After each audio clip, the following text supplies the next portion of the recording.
Queridos amigos, bienvenidos una vez más a los relatos del abuelo. Soy Valentín, su abuelo contador de historias. Pónganse cómodos y prepárense para escuchar una nueva aventura llena de recuerdos imborrables. ¿Están listos? Entonces, comencemos. Hace mucho tiempo, vivía en Japón un valiente guerrero conocido por todos como Tawaratod, bolsa de arroz. Su verdadero nombre era Fujiwara Hidesato, y tras su otro nombre hay una historia muy interesante. Un día partió en busca de aventuras, pues era un guerrero de corazón y no soportaba estar parado.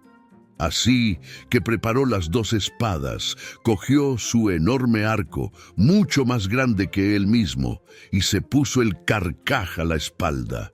No se había alejado mucho cuando llegó al puente de Seta no Karashi, que partía de un extremo del hermoso lago Biwa. En cuanto puso el pie en él, pudo ver en mitad de su camino a un enorme dragón serpentino. Su cuerpo era tan grande que parecía el tronco de un gran pino y ocupaba todo el puente a lo ancho. Una de sus enormes garras estaba apoyada en el parapeto a un lado, mientras que su cola golpeaba el otro. El monstruo parecía estar dormido y con cada respiración echaba un poco de fuego y humo por la nariz. Al principio, Hidesato no pudo evitar sentirse alarmado ante el aspecto del horrible reptil que se encontraba en su camino, pues tenía 2 opciones: o bien se daba la vuelta, o bien pasaba por encima de su cuerpo. No obstante, era un hombre valiente, así que echó a un lado el miedo y avanzó osadamente. Crunch, crunch. Se subió al cuerpo del dragón, luego sobre sus alas y sin mirar hacia atrás, continuó su camino. Apenas había avanzado unos pasos cuando escuchó que alguien lo llamaba desde atrás. Al darse la vuelta, se sorprendió mucho cuando vio que el monstruoso dragón había desaparecido por completo. En su lugar se encontraba un hombre de aspecto extraño, haciendo una reverencia tan profunda que tocaba el suelo con la frente. Su cabello rojizo flotaba sobre sus hombros y llevaba encima una corona con forma de cabeza de dragón y un vestido turquesa ornamentado con caracolas. Hidesato supo al momento que no era un mortal ordinario y se preguntó el porqué de tan extraña aparición. ¿Dónde había ido a parar en tan corto espacio de tiempo el dragón? ¿O se había transformado en este hombre? ¿A qué se debía todo esto? Mientras estos pensamientos flotaban por su mente, se acercó al hombre y le dijo: ¿Eres tú quien me ha llamado hace un momento? Sí, he sido yo, respondió el hombre. Tengo una petición muy seria que hacerte. ¿Crees que podrías concedérmela? Si está en mi poder, así lo haré, respondió Hidesato. Pero, primero, dime quién eres. Soy el rey dragón del lago, y mi hogar son las aguas debajo de este puente. ¿Y qué me tienes que pedir? Quiero que mates a mi enemigo mortal, el 100 pies, que vive en aquella montaña, dijo el rey dragón, señalando un alto pico en la costa opuesta del lago. He vivido muchos años aquí, y tengo una numerosa familia de hijos y nietos. Llevamos un tiempo viviendo aterrorizados, pues un monstruoso 100 pies ha descubierto nuestro hogar y noche tras noche viene y se lleva a un miembro de mi familia. No tengo poder para salvarlos. Si sigue mucho tiempo más, no solo perderé a todos mis hijos, sino que yo mismo caeré víctima del monstruo. Soy, por tanto, infeliz, y en esta situación he decidido pedir la ayuda de un ser humano.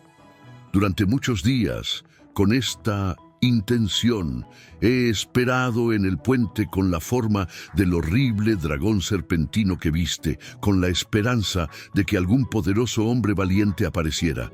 Pero todos los que pasaban por aquí, en cuanto me veían, se aterrorizaban y huían tan rápido como podían. Eres el primer hombre que he visto que es capaz de mirarme sin miedo, así que supe al momento que eras un hombre de gran coraje. Te suplico que tengas piedad de mí, me ayudarás y matarás a mi enemigo, el Ciempiés». Y Desato sintió mucha pena al escuchar la historia del Rey Dragón y rápidamente prometió que haría todo lo que pudiera para ayudarlo. El guerrero le preguntó dónde vivía el Ciempiés para poder atacar al momento a la criatura. El Rey Dragón respondió que su hogar estaba en la montaña Mikami, pero como venía todas las noches a una hora determinada al Palacio del Lago, sería mejor esperarlo allí. Así llevó a Hidesato hasta su palacio bajo el puente. Por extraño que pareciera, mientras seguía a su anfitrión hacia abajo, las aguas se abrieron, formando un camino, y sus ropas ni siquiera se humedecieron al pasar a través de ellas.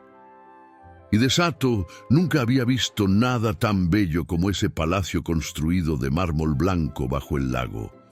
Había escuchado hablar del que el Rey Dragón tenía al fondo del mar, donde todos los sirvientes y vasallos eran peces de agua salada. Pero aquella magnífica construcción que había en el corazón del lago Biwa no era menor.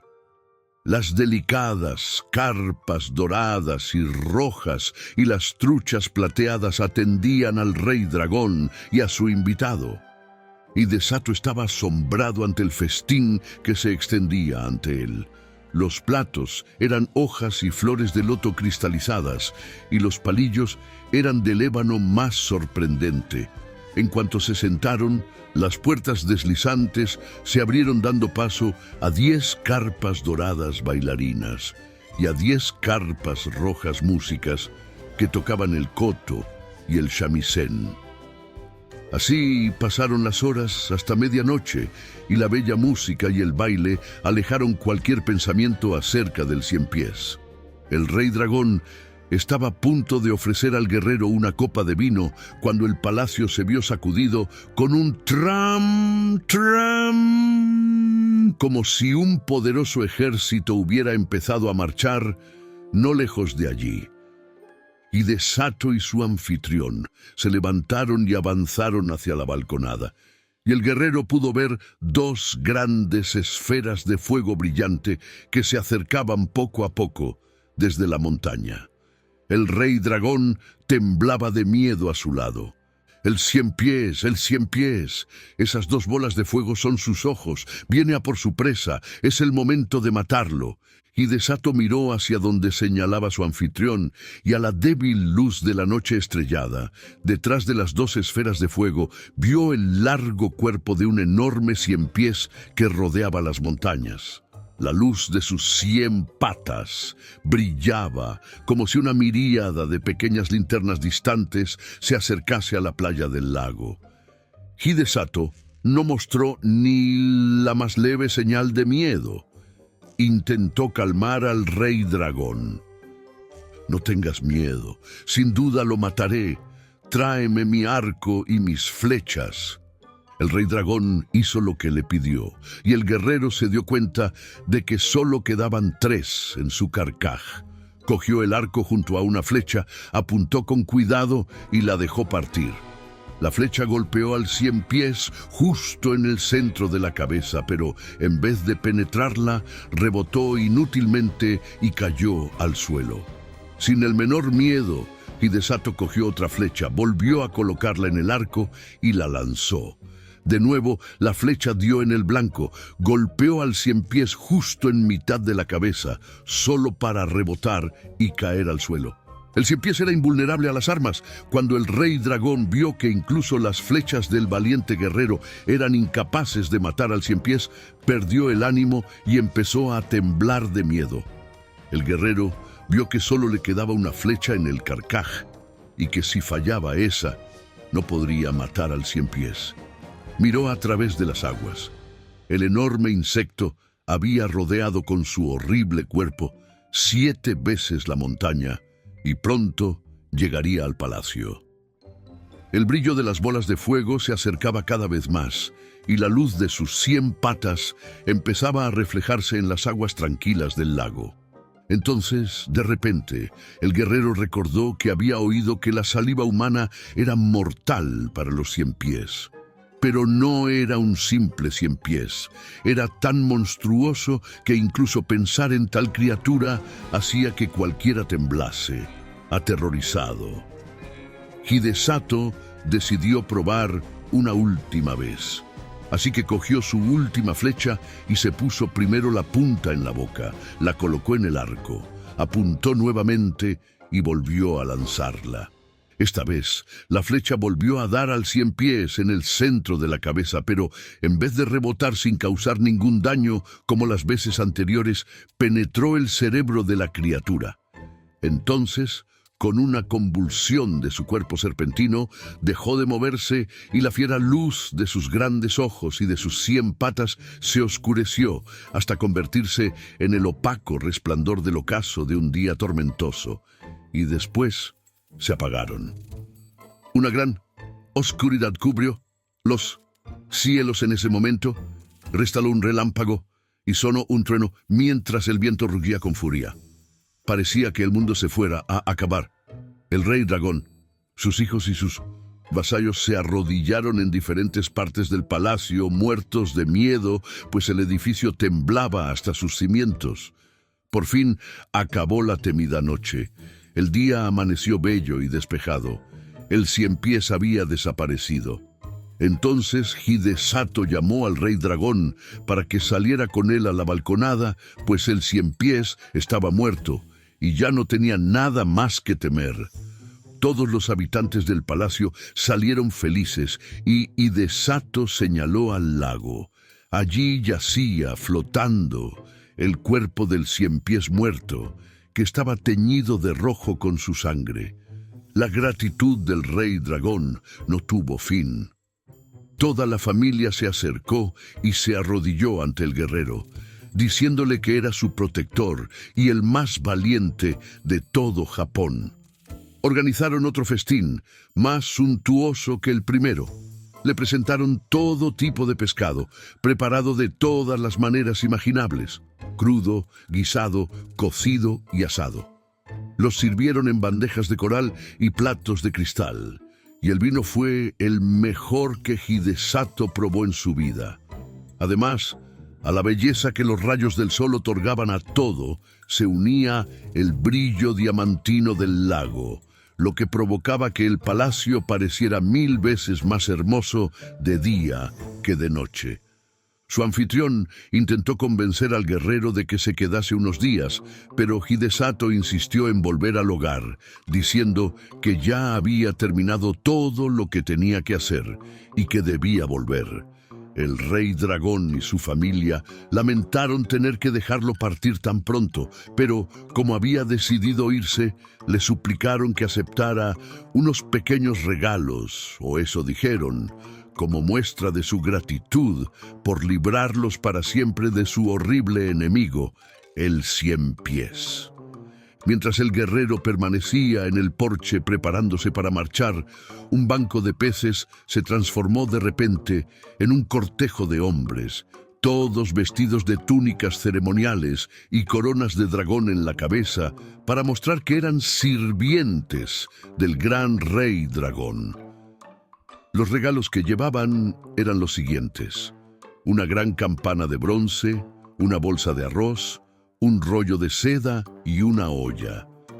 Hidesato no quería aceptar todos esos regalos, pero como el rey dragón insistió, no pudo negarse. El rey dragón en persona lo acompañó hasta el puente. Luego se despidió de él con muchas reverencias y buenos deseos, dejando que fuera la procesión de sirvientes quien acompañara a Hidesato hasta su casa con los regalos.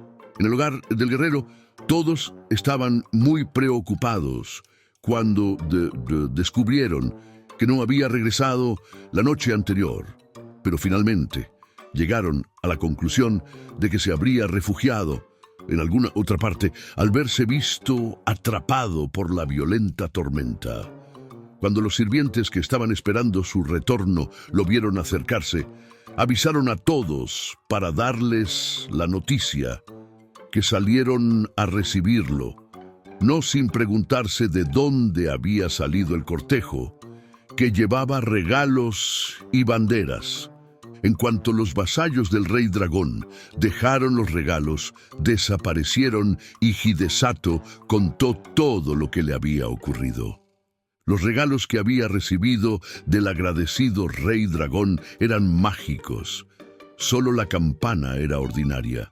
Y como Hidesato no le encontró ningún uso, se la ofrendó a un templo cercano, donde la colgaron para que diese la hora a todos los que vivían cerca. La bolsa de arroz tenía el poder de no agotarse nunca. No importaba cuánto se sacase día tras día para las comidas del samurái y de su familia, siempre había más. Tampoco decrecía el rollo de seda, cortaras cuanto cortaras para hacer los trajes para ir a la corte en Año Nuevo. Seguía habiendo una reserva ilimitada. También la olla era maravillosa. Pusieras lo que pusieras en su interior, cocinaba deliciosos platos sin necesidad de fuego alguno. Era un instrumento de cocina verdaderamente económico. La fama de la buena fortuna de Hidesato se extendió a lo ancho y largo del país, y como no tenía necesidad de gastar dinero en arroz, sedas o madera, se hizo muy rico y próspero, y por eso, desde entonces, se le conoció como el señor Bolsa de Arroz.